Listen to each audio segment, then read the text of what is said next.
I'm gonna show you how to change your password on Metatrade 5. To get started, you have to click on your app, Metatrade 5 app, and if you're using an Android app, the display should look like this. And it's easier to change your password in Metatrade 5. All you have to do is go to the upper right corner and click on it, and then it will show you the 4 choices, which is change master password, change investor password, or clear save password, and delete account.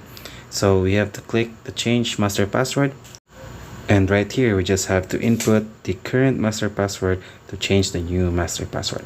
And if you don't know your current master password, Metatrade 5 emailed you the default password when you register the account to them. So after you input the details and the current password and you have changed the master password, you're ready to go.